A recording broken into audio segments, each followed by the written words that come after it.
하나님 말씀 보시겠습니다. 사무엘하 6장 1절에서 2절까지의 말씀, 우리 두 절의 말씀이고요. 오늘 두 절의 말씀 같이 합독하시도록 하겠습니다. 사무엘하 6장 1절에서 2절 말씀입니다. 시작. 다윗이 이스라엘에서 뽑은 무리 3만 명을 다시 모으고 다윗이 일어나 자기와 함께 있는 모든 사람과 더불어 바알레 유다로 가서 거기서 하나님의 궤를 메어오려 하니 그 궤는 그룹들 사이에 자정하신 만군의 여호와의 이름으로 불리는 것이라. 아멘. 오늘 말씀의 제목 한번 읽어볼게요. 시작. 여호와의 언약궤와 우사의 죽음이라는 제목으로 사무엘하 6장 오늘 이제 전반부 나누도록 하겠습니다. 다음 시간에 계속 이어서 6장 이어서 나누도록 하겠습니다. 자, 다윗이 지난 시간에 이제 드디어 이스라엘, 통일 이스라엘의 왕이 되었습니다. 그리고 왕이 된 다윗이 다스리는 이스라엘은 날이면 날마다 국력이 발전하고 번성하며 왕성해져 갔어요. 이처럼 다윗은 발전과 성장의 탄탄대로에 서 있는 것입니다. 그래서 소위 잘 나가는 왕이 된 거예요. 소위 성공한 왕이 된 것입니다. 우리는 이러한 다윗의 성공한 모습을 보면서 다윗은 하나님으로부터 복을 받았다고 생각을 합니다. 왜냐하면 오늘날 현대인들이 생각하는 복이 바로 성공이기 때문에 그래요. 그리고 세상이 말하는 성공은 양적인 팽창을 의미합니다. 많아져야 되는 거예요. 부유해야 되고 번성해야 되는 것입니다. 그리고 이 성공은 오늘날 교회 역시 예외가 아닙니다. 오늘날도 교회에 사람이 많이 모이고 헌금이 늘어나고 예배당을 크게 건축하는 것을 우리는 교회에게 주시는 하나님의 복, 성공이라고 생각을 합니다. 그러나 여러분, 제가 단호하게 말씀을 드리겠습니다. 저는 이러한 사고방식을 사단의 세력에 붙들려 있는 세상의 정신이라는 것을 오늘 이제 우리가 듣게 되는 다윗의 모습과 또 하나님의 언약궤와 또 우사의 죽음을 통하여서 여러분에게 말씀드리고 싶습니다. 1절과 2절을 우리가 읽었는데요, 다윗이 하나님의 언약궤를 찾으러 가는 모습이 1절과 2절 가운데 그려져 있습니다. 당시 하나님의 언약궤는 블레셋에 빼앗겼다가 하나님의 은혜로 돌려받은 후 유다 산악 지역의 바알레에 있는 아비나답의 집에 20여 년 동안 안치가 되어 있었습니다. 지금 저기 산골 마을에 있는 아비나답의 집에 하나님의 궤가 안치가 되어 있는 거예요. 무려 20년 동안. 그 세월 동안 아비나답이라고 하는 사람은 죽었어요. 그리고 그의 두 아들이 그 하나님의 언약궤를 지키고 있는 것입니다. 다윗은 언약궤를 예루살렘으로 옮겨오기 위하여서 이스라엘에서 선발된 3만 명의 엄청난 규모의 사람을 오늘 동원하고 있음을 우리가 1절과 2절을 통하여서 볼 수 있어요.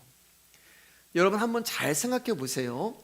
3만 명이나 되는 사람들이 언약궤를 모셔오기 위하여 그것도 험한 산악 지역까지 수일에 걸쳐 이동하는 것은 결코 쉬운 일이 아니에요. 3만 명이 먹어야 되는 식사를 준비해야 되고 그들이 가다가 자야 되는 곳을 또 준비해야 되고, 하여간 그 3만 명의 사람들이 왕과 군대 장관과 고위 관직들이 그 산골 마을로, 산을 또 올라가야 돼요. 산골 마을이기 때문에 그리로 가는 것은 사실 결코 쉬운 일이 아니라는 거예요. 다윗은 앞에 말씀드렸듯이 이미 성공한 왕이에요. 그리고 그는 번영과 번성을 누리고 있는 자였습니다. 무슨 말씀을 드리고 싶은가 하냐면은 언약궤 없어도 얼마든지 잘 먹고 잘 살 수 있는 다윗이라는 거예요. 그렇게 고생해서 3만 명이라고 하는 사람, 얼마나 또 많은 돈이 들었겠어요.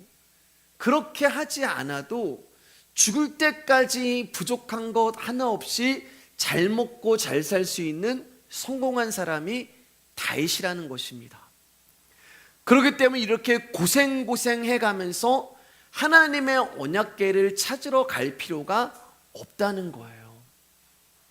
그런데 다윗은 자신이 할 수 있는 최고의 것을 준비해서 하나님의 언약궤가 있는 그곳으로 가고 있는 것입니다. 그리고 5절 말씀 한번 같이 읽을게요. 5절입니다. 시작. 다윗과 이스라엘 온 족속은 잣나무로 만든 여러 가지 악기와 수금과 비파와 재금으로 여호와 앞에서 연주하더라. 지금 다윗은요, 어떤 귀한 골동품을, 언약궤라고 하는 골동품을 취미로 수집하러 간 게 아닙니다. 언약궤가 아비나답의 집에서 나올 때 다윗은 모든 악기를 동원해서 찬양을 하고 있는 거예요. 그 이유는 하나님의 궤를 모셔오는 것이 다윗에게는 말할 수 없는 기쁨이었기 때문에 그렇습니다. 그러면 여러분, 다윗이 이토록 하나님의 궤를 모셔오기를 기뻐하며 열망한 이유가 뭐겠어요? 그는 이미 성공한 사람인데 하나님의 궤를 모셔와야 복을 받아서 더 큰 나라로 발전할 수 있기 때문일까요? 그렇게 행한 자가 바로 사울이죠. 사울은 언약궤를 모셔옴으로써 하나님의 은혜를 받아 블레셋과의 전투에서 승리할 것으로 생각을 한 거예요. 하나님과의 관계는 전혀 생각하지 않고 언약궤만 있으면 된다는 것이 사울의 모습이었어요. 그리고 지금도 하나님 앞에 나와서 복을 구하는 많은 사람들은 이런 식으로 신앙합니다. 하나님과 관계는 상관없이 그저 내가 주님 앞에 헌금하고, 그저 내가 주님 앞에 봉사하고 헌신하면서 주님 나에게도 이런 복을 주세요 라고 하면서 자신의 정성과 열심으로 하나님을 감복시켜서 자신의 소원을 이루려고 해요. 근데 그 모습이 바로 사울이라는 거예요. 출애굽기 25장 22절 말씀 크게 한번 읽어주실까요? 시작. 거기서 내가 너와 만나고 속죄소 위 곧 증거궤 위에 있는 두 그룹 사이에서 내가 이스라엘 자손을 위하여 내게 명령할 모든 일을 내게 이르리라. 제 목소리 조금만 줄여주시면 좋겠습니다. 하나님이 당신의 궤 앞에서 직접 이스라엘 백성들에게 하시는 말씀이에요. 뭐라고 말씀하세요? 내가 여기서 너와 만나겠다. 그러니까 하나님과의 만남의 장소가 여호와의 언약궤라는 말입니다. 목사님, 다른 장소는 안 되나요? 안 됩니다. 오직 하나님의 궤 앞에서만 주님이 우리를 만나 주시겠다고 언약을 하신 거예요. 왜냐하면 하나님과의 만남에 요구되는 것이 거룩이라고 하시는 건데, 인간은 본질적으로 거룩할 수 없는 부정한 존재예요. 그런데 하나님의 궤 위에 짐승의 피가 뿌려짐으로 말미암아, 하나님의 궤의 뚜껑에 피가 뿌려짐으로 말미암아 우리의 죄가 사함을 받고 우리가 비로소 거룩한 자로 하나님 앞에 서게 되는 거예요. 하나님의 궤는 우리를 만나주시는 장소, 즉 하나님이 우리를 다스린다는 것을 말씀하는 것이죠. 하나님이 우리를 다스린다는 말은 하나님이 왕이라는 뜻이 되는 것입니다. 이것이 지금 다윗이 궤를 모셔오려고 하는 다윗의 마음인 거예요. 이스라엘의 왕입니다. 성공했습니다. 번성하고 번영하고 죽을 때까지 부족한 것 하나 없이 살 수 있는 다윗이었어요. 그런데 다윗은 이스라엘 왕은 내가 아니라는 것을 이 궤를 통하여서 이스라엘 백성들 가운데 보여주고 싶었던 거예요. 다윗은 이스라엘 왕으로 있으면서 한 번도 자신을 왕으로 인정하지 않았어요. 왜냐하면 이스라엘을 다스리고 인도하시는 분은 하나님이시며 하나님만이 참된 왕이심을 다윗은 알고 있었기 때문에 그렇습니다. 그래서 궤를 모시고 와서 하나님이 이스라엘의 진짜 왕이심을 이스라엘 백성들 가운데 보여주려고 했던 거예요. 우리가 번성하고 번영하는 거 그거 아무것도 아니야. 진짜 번성과 번영은 하나님을 만나는 거야. 하나님이 왕인 것을 우리가 봐야 되는 거야. 그것을 다윗은 이스라엘 가운데 보여주고 싶었던 거예요. 시편 24편 7절에서 10절 말씀입니다. 제가 읽어드릴게요. 문들아 너희 머리를 들지어다. 영원한 문들아 들릴지어다. 영광의 왕이 들어가시리로다. 영광의 왕이 누구시냐? 강하고 능한 여호와시오 전쟁에 능한 여호와시로다. 문들아 너희 머리를 들지어다. 영원한 문들아 들릴지어다. 영광의 왕이 들어가시리로다. 영광의 왕이 누구시냐? 만군의 여호와께서 곧 영광의 왕이시로다. 시편 24편이 지금 다윗이 하나님의 궤를 이스라엘 가운데 모셔올 때 노래한 시가 되는 거예요. 하나님의 궤를 다윗성으로 모시면서 다윗이 이런 노래를 부르고 있다는 것은 내가 왕이 아니라는 것을 선포하고 있는 거예요. 이스라엘아, 문들어라. 진짜 왕이 들어가신다. 내가 왕이 아니라 진짜 왕이 들어가신다. 그러니까 다윗은 그저 자신은 이스라엘을 지배하고 다스릴 그런 자가 아니라 하나님이 이스라엘의 진짜 왕이고 나와 이스라엘 백성들은 그 하나님 앞에 순종해야 될 존재로 세워진 것을 이스라엘 백성들 가운데 다윗이 보여주고 싶었던 것입니다. 여러분 마찬가지예요. 교회 주인은요, 저도 아니고 여러분도 아닙니다. 교회의 머리는 주님이시고 주님이 그 교회를 다스리는 거예요. 그리고 저와 여러분들은 그분의 말씀에 순종하며 살아가는 것이 하나님의 궤를 우리 교회에 모시고 살아가는 모습이 되는 것이고, 목사가 보여줘야 하는 것이 바로 이 모습이에요. 말씀을 가르치고 말씀에 순종하는 모습이 목사인 제가 하나님의 궤를 교회의 주인으로 모시고 살아가는 모습이고, 마찬가지로 여러분도요, 하나님의 말씀을 듣고 배우며 하나님이 여러분의 인생의 주인이심을 인정하며 살아가는 것이 하나님의 궤를 앞에 두고 살아가시는 증거가 되는 것입니다. 우리의 관심을 교회에 두는 것이 아니라 하나님께 두는 거예요. 사람에게 두는 것이 아니라 말씀에 두고 살아가는 것이 바로 여호와의 궤를 앞에 두고 살아가는 모습이 되는 것입니다. 하나님의 궤 앞에 나온 우리를 향한 하나님의 뜻은 그 궤 뚜껑에 뿌려진 예수 그리스도의 피가 되는 거예요. 그리고 그 피가 우리를 하나님 앞으로 인도하시는 것입니다. 그렇기 때문에 여러분, 교회는 예수 그리스도의 피를 믿고 그리스도의 피를 증거하는 것만 하면 돼요. 그게 교회가 해야 할 일입니다.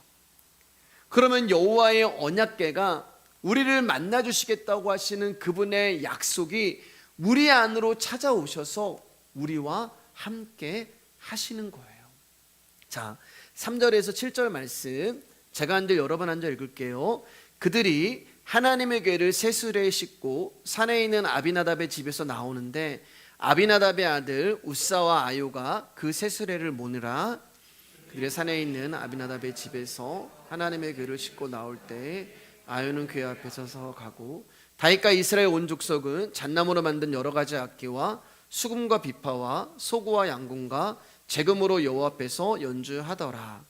그들의 나곤의 다장마당에 이르렀으는 소들이 띠므로 우사가 손을 들어 하나님의 궤를 붙들었더니 여호와 하나님이 우사가 잘못함으로 말미암아 진노하사 그를 그곳에서 치시니 그가 거기 하나님의 궤 곁에서 죽으니라. 다윗이 3만 명의 무리와 함께 아비나답의 집에 이르게 되었습니다. 그리고 언덕 위에 있는 아비나답의 집의 문이 열리고 드디어 하나님의 궤가 새 수레에 실려서 나오기 시작해요. 먼저 아비나답의 두 아들 중 에요가 수레 앞에 서고, 그리고 수레 옆에, 즉 법궤, 하나님의 언약궤 옆에는 우사가 서서 천천히 걸어 나오기 시작합니다. 그리고 그와 동시에 이스라엘 온족 속에서 뽑힌 오케스트라가 각양각색의 악기를 가지고 하나님을 연주하고 하나님을 찬양하기 시작합니다. 한번 여러분 생각해 보세요. 여러분, 이 장면이 얼마나 웅장하고 장엄했겠어요. 이 우사가 사는 이 아비나답의 이 마을은요, 산골 마을이기 때문에 어쩌면 몇십 명, 몇백 명 정도가 사는 것이 전부였을 거예요. 그런데 어느 날 3만 명이 넘는 사람들이 모여든 거예요. 그 작은 마을에, 그것도 산골에. 그리고 그들이 일제히 하나님의 언약궤의 영광을 선포하고 찬양하고 있는 거예요. 얼마나 대단했겠어요, 여러분. 손님 한 명 오지 아니하는 그 산골에 수십 명 모여 사는 그 마을 부락에 이스라엘 왕, 각종 그 나라의 고위 관직들, 군대 장관들, 수천 명의 오케스트라, 수천 명의 성가대, 수만 명의 사람들이 모여가지고 지금 하나님의 영광을 선포하고 찬양하는 것이 얼마나 여러분 멋지고 화려하고 웅장하고 장엄하고 대단했겠습니까? 그런데 갑자기 엄청난 문제가 일어나요. 그것은 하나님의 괴를 운반하던 수레가 나곤의 타작마등에 이르렀을 때 그 소들이 날뛰기 시작한 것입니다. 그렇게 되니까 수레가 흔들리기 시작하고 하나님의 언약궤가 땅바닥으로 떨어지려고 하는 긴박한 상황이 벌어진 거예요. 바로 그때 하나님의 궤 옆에 있던 우사가 하나님의 궤가 땅에 떨어지지 않도록 손을 내밀어서 그 언약궤를 붙드는 것입니다. 그런데 이 일로 인하여서 우사가 그 자리에서 하나님의 진노를 받아 즉사를 합니다. 하나님의 진노를 받아 심판을 당해요. 자, 여러분 이 상황을 어떻게 받아들이시겠어요? 우리가 성경을 보면서 어린 시절부터 가졌던 의문 중에 하나가 바로 이 장면이잖아요. 우사가 과연 무엇을 잘못했길래 하나님이 저렇게 진노를 하신 것일까? 아무리 생각해도 여러분 우사는 잘못한 것이 없는 것 같아요. 그의 잘못이라면 땅바닥에 떨어지려고 하는 하나님의 궤를 잡으려 했던 것밖에 없습니다. 그런데 그것이 하나님의 심판을 받아 죽음에 이를 정도로 잘못한 일이기 때문에 하나님이 심판을 내리셨어요. 이해가 안 됩니다. 오히려 땅에 떨어지려는 궤를 잡아 위기를 넘겼기 때문에 하나님이 우사를 칭찬해 주셔야 하는 거 아닌가요? 받아들이기 힘든 말씀이에요. 그래서 오늘은 이 부분에 대해서 조금 깊게 말씀을 나누어 보고 싶습니다. 먼저 우리가 생각해야 하는 것은 단순히 우사가 무엇을 잘못했는가, 그의 행위에 초점을 맞추시면 안 된다는 거예요. 왜냐하면 이 일은 처음 시작부터 하나님의 궤를 모셔오는 일, 그 처음부터 잘못되었기 때문에 그래요. 하나님의 궤를 옮길 때는 레인이 그 궤를 매도록 되어 있습니다. 그런데 레인이라고 해서 전부 하나님의 궤를 맬 수 있는 게 아니고요, 레인 중에서도 딱 한 족속에게만 이 일이 허락이 됐어요. 민수기 7장 6절 9절입니다. 같이 읽겠습니다. 시작. 모세가 수레와 소를 받아 레인에게 주었으니 곧 게르손 자손들에게는 그들의 지금대로 수레들과 소 4마리를 주었고 무라리 자손들에게는 그들의 지금대로 수레넷과 소 8마리를 주고 제사장 아들 아론의 아들 이다말에게는 감독하게 하였으나 고앗 자손에게는 주지 아니하였으니 그들의 성소의 지금은 그 어깨로 매는 일을 하는 까닭이었더라. 자, 여기 보시면 이제 모세가 레위지파 족속들에게 수레와 소를 주면서 성전에서 봉사하는 일을 감당하게 하십니다. 그런데 고앗 족속에게만큼은 수레도 주지 않고 소도 주지 않았음을 우리가 볼 수 있어요. 왜냐하면 고앗 자손의 임무는 바로 하나님의 궤를 어깨에 매는 일을 감당하는 족속이었기 때문에 그래요. 오직 고앗 족속만이 법궤가 이동을 할 때 어깨에 메고 이동을 하는 직임을 맡았던 것입니다. 그렇기 때문에 여러분 다윗은 내가 하나님의 궤를 예루살렘 성으로 모셔와야겠다라고 생각을 할 때 레위지파 그리고 고앗 자손과 상의를 했어야 돼요. 자, 그런데 다윗은 레위지파가 아닌 전혀 상관이 없는 자들과 이 일을 상의를 합니다. 역대상 13장 1절에서 6절, 제가 한 절 여러분 한 절 읽을게요. 다윗이 천부장과 백부장 곧 모든 지휘관과 더불어 의논하고 다윗이 이스라엘에 온 회중에게 이르되 만일 너희가 좋게 여기고 또 우리 하나님 여호와께로 말미암았으면 우리가 이스라엘 온땅에 남아있는 우리 형제와 또 초원이 딸린 성읍에 사는 제사장과 레위 사람에게 전령을 보내 그들을 우리에게로 모이게 하고 우리가 우리 하나님의 궤를 우리에게로 옮겨오자 사울 때에는 우리가 궤 앞에서 묻지 아니하였느니라 하매 백성의 눈이 이 일을 좋게 여김으로 오늘 중에 그대로 행하겠다는지라. 이에 다윗이 애굽의 시을 시내에서부터 하맛 어기까지 온 이스라엘을 불러 모으고 기란 여아렘에서부터 하나님의 궤를 메어 오고자 할새 다윗이 온 이스라엘을 거느리고 바알라 곧 유다에 속한 기란 여아렘으로 올라가서 여호와 하나님의 궤를 메어 오려 하니 이는 여호와께서 두 그룹 사이에 계심으로 그러한 이름으로 일컬음을 받았더라. 자, 여기 보면 이제 역대상 13장에 1절 말씀 띄워주시면요, 사무엘하 6장, 우리가 보고 있는 사무엘하 6장과 같은 본문을 다루고 있는데 1절을 보면 다윗이 하나님의 궤를 모셔오는 일을 의논을 해요. 자, 이제 우리가 기란 여아림에 있는 하나님의 궤를 이스라엘로 옮겨오자, 그렇게 이제 회의를 하는데 그 회의를 하는 사람들 중에 레위 지파가 없어요. 누구랑 회의를 해요?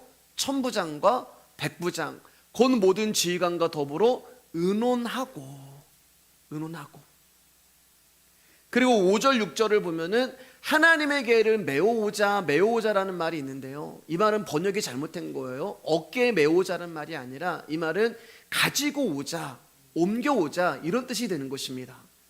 그러니까 다윗이 이들과 함께 군대 장관들, 자기 측근들이에요. 자기 오른팔 왼팔과 지금 회의를 하면서 하나님의 궤를 옮겨오는 방법에 대해서 논의를 하고 있는 것인데 그 결과가 뭐예요?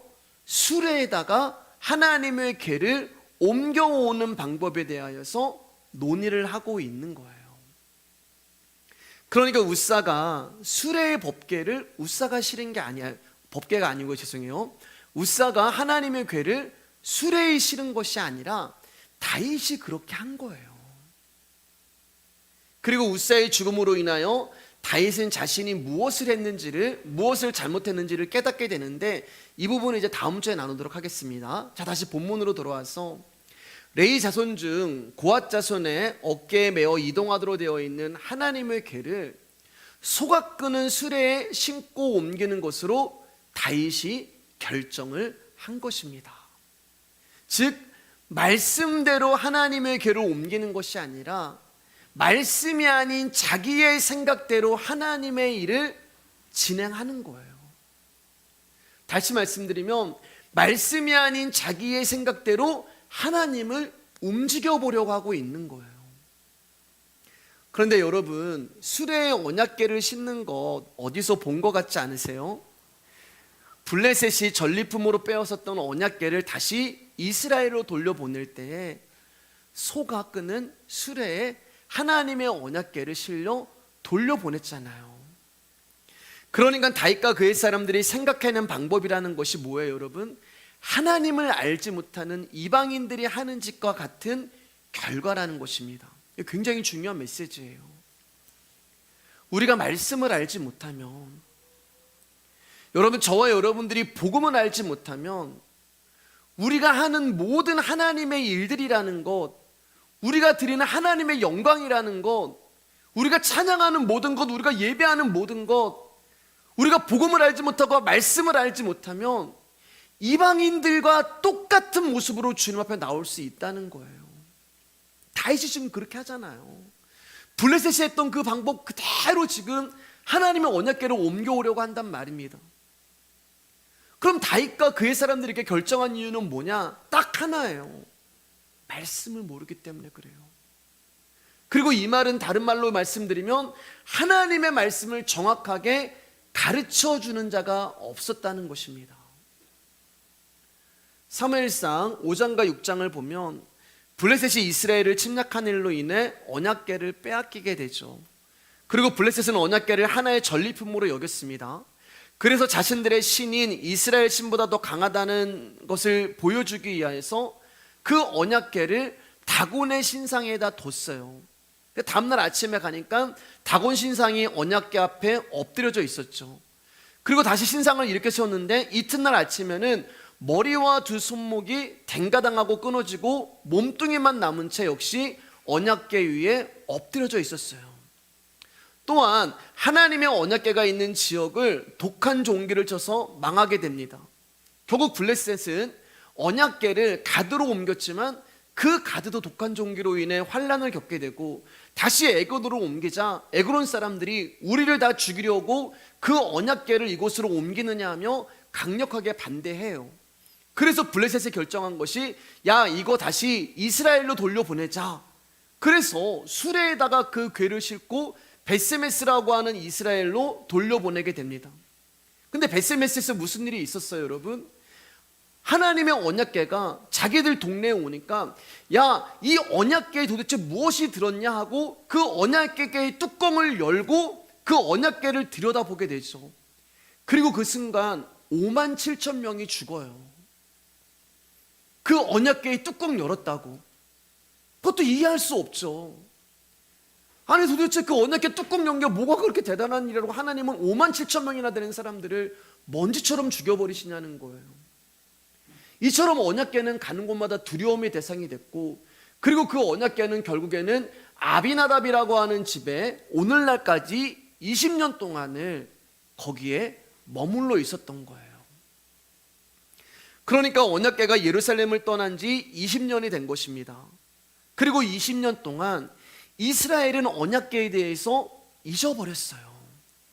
점점 언약궤에 대해서 잊어버리게 됩니다. 말씀에 대해서 잊어버리게 되는 거예요. 그리고 그 일에는 다윗도 그랬어요. 왜냐하면 다윗은 왕이 되기 전에 수십 년 동안 사울에게 쫓겨다니는 생활을 했잖아요. 그리고 왕이 된 후에는 전쟁을 하느라고 하나님의 언약궤에 대해서도 생각할 겨를이 없었어요. 마찬가지예요, 여러분. 우리가 먹고 사는 거 힘들면 하나님 잊어버려요. 때로는 내가 먹고 사는 것이 힘들면 기도하는 것도 놓쳐버리고 성경 읽는 것도 잊어버리고 하나님의 이름을 부르지 못할 때도 있어요. 다윗도 마찬가지예요, 여러분. 오랫동안 도망자의 삶을 살면서 하나님의 성막을 돌보지 못하고 언약궤를 잊어버린 채 살아가다가 이제 그가 이스라엘을 통일하고 왕이 되니까 잊어버렸던 언약궤가 생각이 난 것입니다.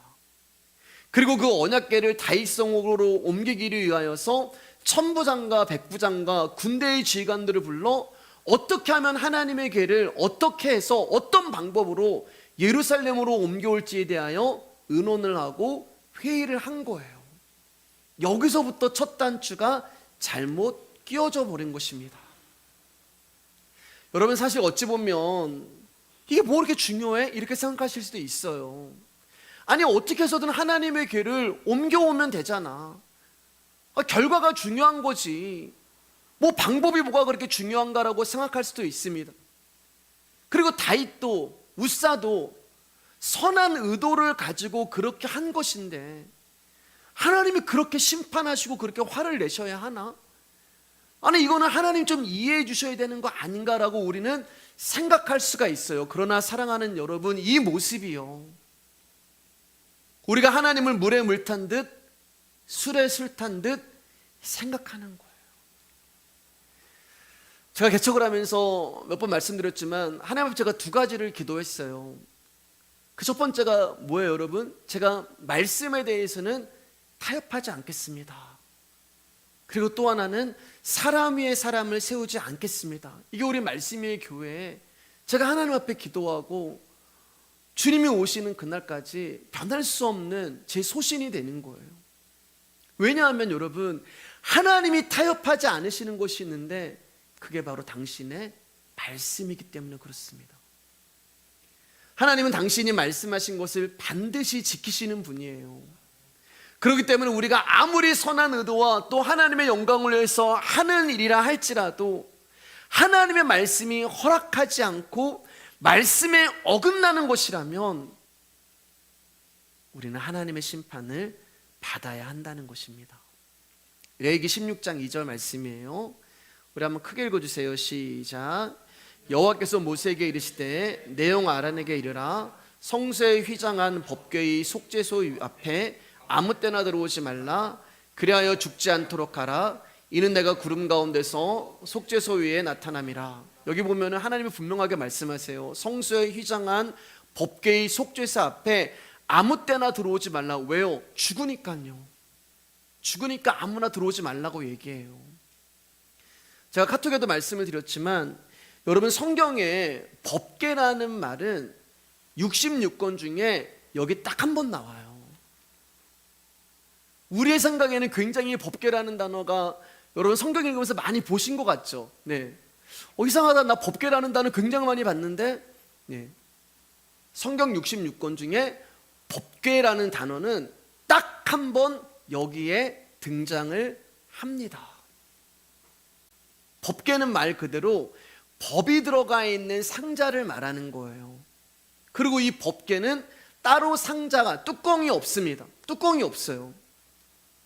여러분, 이 법궤는 사실 굉장히 무서운 말이 되는 거예요. 법궤 안에는 뭐가 들어가 있냐면은 십계명이 들어가 있어요. 하나님의 법. 그리고 그 말씀, 십계명을 지키지 못하는 자들은 그 법으로 인하여 심판을 당하고 죽임을 당하게 되어 있는 것입니다. 그래서 벳세메스 사람들이 도대체 이 하나님의 언약궤에 뭐가 들은 거야? 라고 그 뚜껑을 벗겨버리는 순간 법궤가 되어버린 거예요. 그리고 그 법궤 안에 있는 법으로 인하여서 5만 7천 명이라고 하는 사람, 5만 70명이라고 하는 사람들이 그 하나님의 법을 지키지 못했기 때문에 다 심판을 받아 죽임을 당한 거예요. 왜냐하면 저와 여러분들은 하나님의 법을 지킬 수 있는 자들이 아니기 때문에 그렇습니다. 그 말씀을 지키지 못하면 우리는 죽어요. 이게 하나님의 말씀이에요. 이게 기록된 성경의 하나님의 말씀이 되는 것입니다. 근데 벳세메스 사람들이 그 뚜껑을 열어버렸어요. 그러니 그 안에 있는 법 앞에 이 사람들이 죄가 다 드러나서 죽임을 당하게 된 거란 말입니다. 그래서 레위기 말씀을 자세히 보면은 하나님이 속죄소라고 하는 단어를 쓰세요. 성소에 휘장한 법궤 위. 그러니까 여러분 잘 들으셔야 돼요. 법궤라고 하는 상자가 있습니다. 십계명이 들어가 있는 상자가 있는데 그 법궤 위에 속죄소라고 하는 뚜껑을 하나님이 만드신 거예요. 뚜껑. 이해가 되시죠? 예.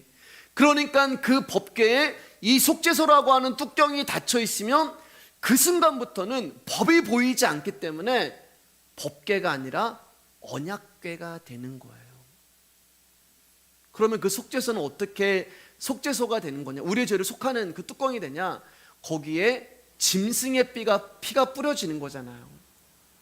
아들 예수의 피가 그 뚜껑 위에 뿌려짐으로 말미암아 이제는 더 이상 그 법궤가 아니요 우리를 구원하신 하나님의 언약 되시는 예수 그리스도로 인하여서 속죄소, 우리의 죄가 사해진다고 하는 하나님의 언약궤가 되는 것입니다.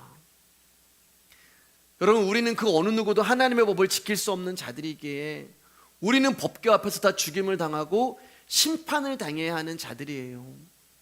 그런데 그러한 우리를 하나님이 살려주시기 위하여 속죄소라고 하는 뚜껑을 만드시고 그 후에 당신의 아들 예수의 피를 뿌리심으로 말미암아 저와 여러분들이 사함을 받은 것입니다. 그 뚜껑에는 천사 모양을 한 그룹이 있단 말입니다. 그 말은 아들의 피가 뿌려진 뚜껑 위로 하나님의 보좌가 임한 거예요, 여러분. 멀리 있는 게 아니고. 그러니까 예수의 피가 있는 데가 하나님의 보좌가 있는 곳이에요. 자꾸 우리가 하나님의 보좌 막 이러는데 아니에요, 여러분. 십자가가 하나님의 보좌가 되는 것입니다. 그리고 그 아들 예수의 피가 우리 안에 들어와 있기 때문에 너희가 하나님의 성전인 것과 너희가 하나님의 보좌인 것과 그리고 거기서 우리를 만나 주시겠다고 하시는 거예요. 그 아들 예수로 말미암아 내가 너를 만나 주시겠다. 여러분, 하나님이 뚜껑 위에 앉아버리셨습니다. 누가 열 수가 있겠어요? 이제는 그 누구도 법궤의 뚜껑을 열어서 그 안에 있는 법을 볼 수가 없어요. 왜냐하면 하나님이 앉아 계시기 때문에요. 그리고 뭐만 보이냐? 피만 보이는 거예요. 오직 예수의 피만 보이는 것입니다. 그래서 그 속죄소 뚜껑을 다른 말로 은혜가 임하는 자리라 해서 시은 자라고 이야기를 합니다. 아들의 피, 아들의 생명이 있는 거기서 하나님이 우리를 만나 주시겠다고 약속을 하는 거예요. 그런데 사람들은 하나님의 궤 이러면 자연스럽게 법궤라고 이야기를 합니다. 성경에 여기 딱 한 번 써여 있는데 계속 법궤라고 이야기를 하는 거예요. 이게 말씀에 무지한 겁니다. 말씀을 알지 못하니까 법이 들어있다는 이유 하나만으로 하나님의 길을 법궤라고 부르는 거예요. 법궤면 큰일 나요. 여러분, 우리는 다 심판받고 죽을 수밖에 없는 거예요. 하나님께서는 이스라엘에게 법궤를 만들라고 하시지 않았고 반드시 증거궤 또는 언약궤를 만들라고 말씀을 하셨어요. 이 뚜껑이 없으면 저와 여러분들은 벌써 사망을 당하고 말았단 말입니다. 그런데 사람들은 우리가 하나님의 말씀을 지켜야 된다고 이야기를 합니다. 우리가 그 법을 지켜야 한다고 이야기를 해요. 그래서 법궤의 뚜껑이 속죄소를 열고 그 법을 끄집어내서 우리가 이것을 지켜야지만 하나님 나라 갈 수 있다고, 구원을 얻을 수 있다고 가르치는 거예요. 아들의 피가 뿌려진 속죄소를 보지 못하고 하나님이 임재한 그 쉬운 자를 버려버리는 것입니다. 무슨 말이에요? 우리는 아들의 피 필요 없어요. 우리는 하나님의 은혜가 필요 없어요. 왜냐하면 우리는 얼마든지 나의 힘과 나의 능력으로 구원에 이룰 수 있다는 말입니다라는 걸 생각하는 거예요. 여러분, 제가 아무것도 할 수 없는 자라는 의미가 무엇인지를 아셔야 돼요.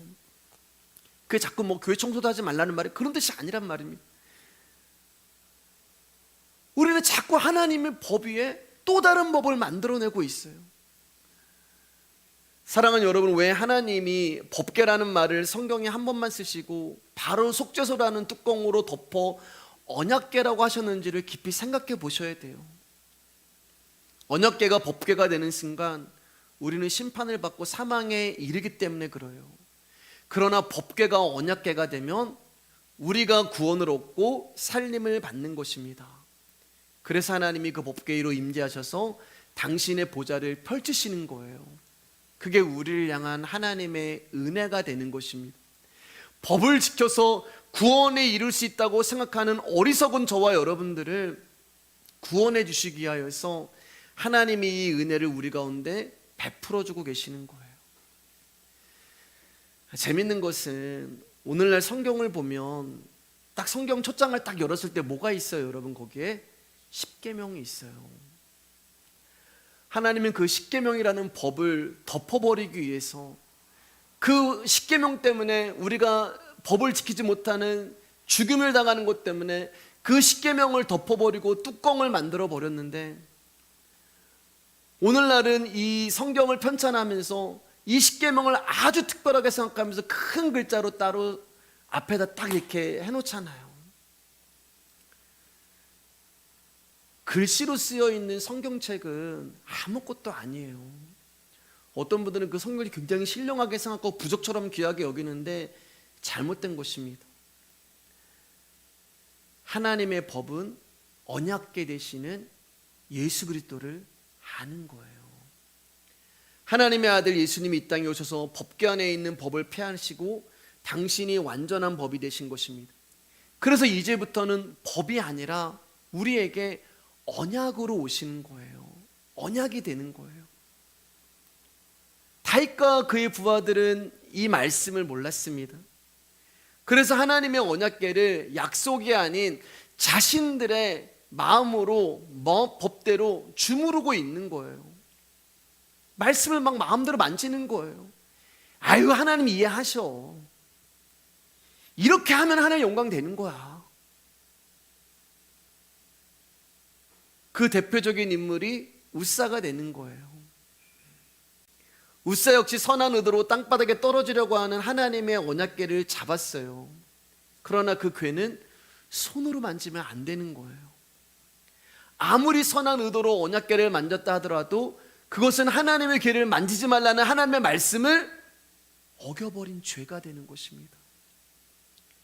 여러분, 하나님의 궤는 사람이 손으로 만져서는 안 돼요. 이스라엘이 성막을 옮길 때도 반드시 제사장이 먼저 그 지성소에 들어가 해달의 가죽으로 그 궤를 덮고, 그리고 그 네 모퉁이에 구멍을 뚫어서 채로 꿰 후에 고압자손을 통하여서 이동하게 한 거예요.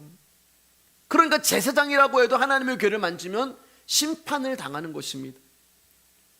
왜냐하면 하나님의 언약은 오직 하나님의 능하신 손으로 하는 것이지 사람과 손가락을 걸고 약속한 것이 아니기 때문에 그래요. 일방적이세요. 내가 너를 사랑해, 내가 너를 선택했어, 내가 너를 불렀어. 하나님의 언약은 일방적이세요.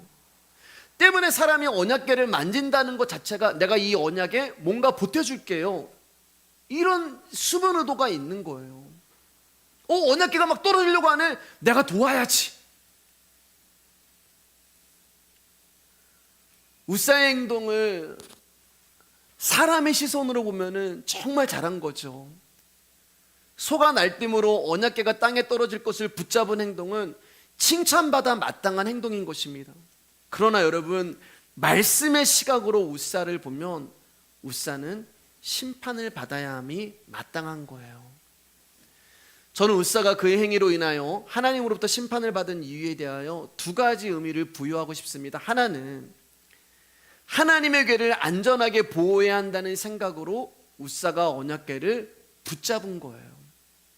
근데 여러분 생각해 보세요. 우리가 누군가를 보호하고 지킨다는 것은 그 대상보다 힘이 있고 능력이 있고 크다는 얘기잖아요. 그러니까 우사의 행동은 언약궤가 막 쓰러지려고 하네, 내가 지켜줘야지, 내가 보호해야지, 내가 하나님을 좀 도와드려야지. 그 의도에는 자신이 하나님보다 더 뛰어나고 내가 하나님을 위해서 무언가를 할 수 있다고 생각을 하고 있는 사고방식이 있는 거예요. 이게 우사가 첫 번째로 심판을 당한 이유가 되는 것입니다. 그리고 두 번째 의미는 말씀을 자기 아래 둔 거예요. 말씀을 자기 아래. 수레가 흔들립니다. 소가 날뛰니까 수레가 막 이리저리 왔다 갔다 해요. 말씀이 이리저리 왔다 갔다 해요. 그래서 잡은 거예요. 말씀을 잡은 거예요. 뭐예요 여러분? 말씀 너 가만히 있어? 말씀 너 움직이지 마? 말씀 너 내가 원하는 대로 있어? 제가 말씀 드리면서 갑자기 이제 그 생각이 났어요. 어떤 모 목사가 하나님도 나한테 까불면 죽어, 그런 사람 있잖아요 여러분. 우사예요. 말씀이 막 이리저리 움직이니까 말씀을 딱 잡고 움직이지 마, 내가 원하는 곳에 얌전하게 있어. 말씀을 자기 아래 두고 자기가 그 말씀을 얼마든지 움직일 수 있다고 생각을 한 거예요. 이게 우사가 심판을 당한 두 번째 이유가 됩니다. 그럼 이런 의문이 들어요. 그럼 목사님, 하나님의 궤가 땅바닥에 굴러 떨어져서 박살이 나는 것을 그냥 두고 봐야 한단 말인가요? 여기에 대한 답은 잠시 후에 결론으로 말씀드리기로 하고 이제 말씀을 조금씩 정리하도록 하겠습니다. 이스라엘은 사사 사무엘이 죽고 난 후에 하나님의 말씀에 대하여 바로 증거해 주는 사람이 없었어요. 하나님의 말씀에 대하여 바로 가르치는 사람이 없었어요. 그러니까 전부 말씀을 자기의 귀에 걸고 코에 걸어 버리는 거예요. 언약궤를 법궤라고 이야기하고. 물론 제사장들도 있었지만 다윗은 레이지파와 제사장과 의논한 것이 아니라 자기의 열심과 자기의 확신을 가지고 자기의 옳은 대로 결정을 한 거예요. 이렇게 하면 하나님의 궤를 옮기는 게 최선의 방법이야. 또 한 명의 우사일 뿐입니다. 그것을 모르니까 블레셋이 그 언약궤를 보냈던 그 방법 그대로 수레의 언약궤를 싣고 옮기다가 이 참사를 당하는 거예요. 그러니까 이스라엘 왕이라는 다윗도, 또 군대 장관들도, 또 20년 동안 하나님의 궤를 지켰다는 우사도, 찬양대도, 거기에 모여있는 3만 명 사람들 전부 하나님의 말씀을 한 명도 제대로 아는 사람이 없었다는 거예요. 사랑하는 여러분, 아무리 교회가 크고 아무리 교회에 사람이 많이 모이고 번성하고 부유하고 풍성하다 하여도 복음이 아닌 거짓된 하나님 말씀을 가르치면 여러분 그 교회는 심판을 당하는 거예요. 다시 말해서 우리가 하나님을 섬기고 신앙생활을 하는 데 있어서 아무리 선하고 좋은 의도를 가지고 행한 것이라 할지라도 하나님의 말씀에 어긋나는 것이면 우리는 심판을 받을 수 있다는 거예요. 만약 우사가 하나님으로부터 심판을 받지 않았다면 그는 영웅이 됐을 거예요. 웃사가 아니었다면 법궤가 무사하지 못했을 것이라는 말과 함께 사람들이 웃사 하면서 웃사의 이름을 연호했을 것입니다. 산골 마을에 이스라엘 왕이 오고 군대 장관들이 오고 고위 공직자가 오고 3만 명이라고 하는 사람과 함께 찬양대가 자기의 집 앞에 모여 있는 거예요. 웃사는 아마 그 전날 밤에 잠을 자지 못했을 것입니다. 두근거려서, 흥분해서 내일이면 왕을 비롯한 수만 명의 사람들이 자기의 집을 찾아온다는 것에 웃사는 견딜 수 없이 흥분되고 기뻤을 거예요. 기대감이 있었을 거예요. 며칠 전부터 야, 옷은 뭐 입어야 되지? 야, 머리는 어떻게 해야 되지? 또 보니까 수레가 너무 초라한 것 같아요. 수레를 꾸미기 시작합니다. 소에게 막 금태를 두르고 막 멋지게 소와 수레를 치장해요. 어느 순간부터 웃사의 눈에 언약궤는 보이지 않는 거예요. 왜냐하면 하나님의 언약궤는 사라지고 그 순간부터 자신이 주인공이 되어 있기 때문이에요. 문이 열립니다. 각종 악기가 연주되고 찬양대가 막 찬양을 하고 사람들이 막 환호를 하고 연호를 하는 거예요. 웃사는 착각을 하는 거예요. 이야, 저 사람들이 나에게 이런 찬사와 나에게 이런 환영을 보내는구나. 수만 명의 사람들이 자신을 보는 것 같아요. 그에게 하나님의 언약궤는 보이지 않습니다. 왜냐하면 그날 주인공은 웃사였기 때문에 그래요. 각종 금은보화로 치장한 소와 수레와 최고급 원단으로 옷을 해입은 자신만 있을 뿐이지 하나님의 궤는 보이지 않는 거예요. 그래서 언약궤가 박살이 나면 안 되는 거예요. 웃사 입장에서는요. 왜 여러분? 제가 웃사야? 야, 20년 동안 하나님의 언약궤를 지킨 웃사야? 야, 저 웃사 때문에 언약궤가 지금까지 있는 거야?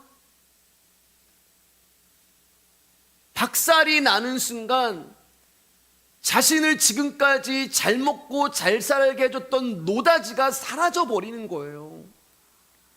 그 언약궤가 박살이 나는 순간 주인공의 자리에서 자기가 내려와야 하기 때문에 붙잡은 거예요. 그게 박살이 나면 나는 없어지거든요.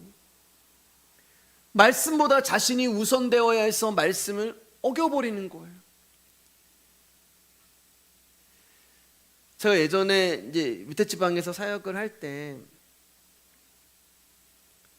한 자매, 청년 자매가 이제 다른 교회를 다니는 자매인데 와서 청년 예배를 드렸어요. 오후에 하니까. 근데 이 자매가 누구냐면은 그 옆에 굉장히 큰 울산에서 가장 큰 이제 교회가 있었는데 그 교회의 시무장로님 이제 딸인 거예요. 하나밖에 없는 딸. 예. 근데 그 딸이 자기 교회 청년부 예배를 안 가고 엉뚱한 교회 가서 이제 예배를 드리니까 그 교회 이제 소문이 이제 돌기 시작하는 거예요. 그러면 이 청년이 왜 제가 그때 사역하던 교회에 와서 예배를 드렸을까? 딱 하나 여러분, 말씀 듣고 싶어서, 예수님 알고 싶어서, 복음 듣고 싶어서. 그 교회는 엄청 큰 교회이기 때문에 청년부 예배 때마다 이벤트와 행사가 일어나는 거예요. 그러니까 연예인 부르고 에티켓 강의하는 거, 굉장히 비싼 어떤 세미나, 이런 것들로 청년 예배, 청년에게 필요한 것들, 이 시대를 살아가는 청년의 비전, 소망, 목표, 청년이 꿈꿔야 되는 것들, 취업, 그런 것들로 청년 예배 시간이 채워지고 있었던 거예요. 이 청년은 말씀 알고 싶은데, 이 청년은 예수님에 대해서도 알고 싶은데, 그러다가 자기 친구랑 그런 고민을 얘기하다가 원래 우리 교회는 목사님 말씀만 전해. 그래가지고 오게 된 일이 있는 거예요. 여러분, 우리가 얼마나 말씀보다 다른 것을 붙잡는지 모르겠습니다. 말씀보다 사람 붙들고, 말씀보다 시스템 붙들고, 말씀보다 형식 붙들고, 말씀보다 나를 붙들고. 우사에 대한 하나님의 진노는 하나님의 일하심에 대해 인간은 끼어들 수 없다는 것을 보여주시는 거예요. 하나님의 일에 인간은 협력할 수 없다는 것입니다. 아무것도 하지 말라는 거예요, 여러분. 우리가 일하지 않으면 하나님의 일에 지장이 있다는 사고방식을 거부하는 거예요. 그럼 목사님, 아무것도 하지 말라는 말이에요? 그럼 우리가 아무것도 안 하고 가만히 있으면 하나님의 일이 어떻게 돌아간다는 말인가요? 라는 사고방식 자체가 하나님의 언약궤를 자신의 힘으로 보호하고 자기 마음대로 하려고 하는 웃사란 말입니다. 그러면 하나님의 궤가 굴러떨어지는 것을 그냥 두고 보라는 말인가? 네, 여러분, 그냥 두시길 바랍니다. 우리의 문제는요, 하나님의 궤는 굴러떨어지면 안 된다라는 것에만 있지, 굴러떨어지든 무사하든 그것은 하나님이 하실 일이고 나는 다만 말씀에 순종할 뿐이라는 생각을 가지고 있지 않아요. 우리는 이렇게 되면 안 된다, 그렇게 하면 하나님 뜻이 아니다, 저렇게 하면 하나님의 영광을 가려버린다라고 하는 결론을 미리 내려놓고 하나님을 믿는 거예요. 그러니까 하나님의 뜻도 하나님의 생각도 사람이 자기 마음대로 결정을 해버리는 것입니다. 수레 싣고 오면 돼. 자신이 원하는 대로 되어지는 것을 하나님의 뜻으로 여겨버리는 거예요. 그러니까 조금 더 나은 방법, 조금 더 효과적인 방법을 궁리하게 되는 거예요. 어떻게 하면은 효과적으로 전도할 수 있을까? 어떻게 하면 교회 사람들이 많이 모일까? 어떻게 하면 사람들이 헌금을 더 많이 내고, 어떻게 하면 효과적으로 더 예배를 드릴 수가 있고, 말씀과 전혀 상관없는 궁리를 하면서 끊임없이 인간의 방법을 만들어내는 거예요. 그러니까 점점 하나님의 언약궤가 잊혀져 갑니다. 하나님의 말씀과 관심에서 멀어지는 거예요. 여러분, 언약궤가 떨어지든 박살이 나든 아니면 땅에 떨어지기 직전에 공중부양을 하든 우리 일이 아니에요. 하나님의 언약궤를 깨지게 하실 수도 있고 안 깨지게 하실 수도 있고 원위치 시킬 수도 있는 분은 하나님이시지 우리가 할 일이 아니에요. 왜냐하면 그분은 전지전능한 창조주 하나님이시기 때문에 그렇습니다. 그래서 자꾸만 우리는 그 하나님을 우리 이성 안에 가두어 놓으니까 놀라우신 하나님의 능력을 인정하지 못하는 거예요. 사랑하는 여러분, 하나님은 효과적인 인간의 방식을 원하시는 것이 아니라 당신의 말씀에 순종하는 사람을 원하시는 거예요. 비록 하나님의 방식이 미련하게 보인다 하여도 그대로 따르시기를 원하시는 것입니다. 그리고 하나님의 말씀에 다른 거 덧붙이고 다른 거 삭제하고 그걸 용납하시지 않으세요.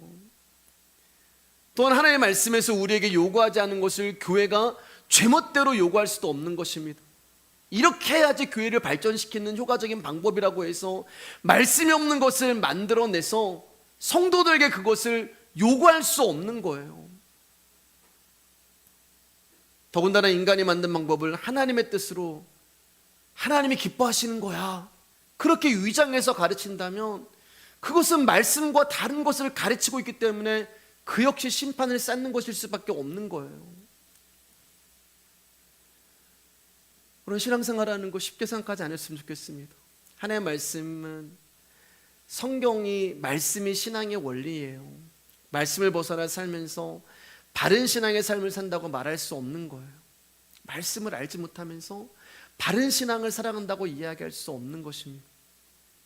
그런데 오늘날 교회는 성경이 말씀하지 않은 인간의 방식을 하나님이 말씀한 것보다 더 높이고 내 생각과 일치한다는 것, 그거 하나로 성경을 인정해버리고 내 마음에 들지 않으면 그것은 하나님 뜻이 아니라고 신뢰하지 않습니다.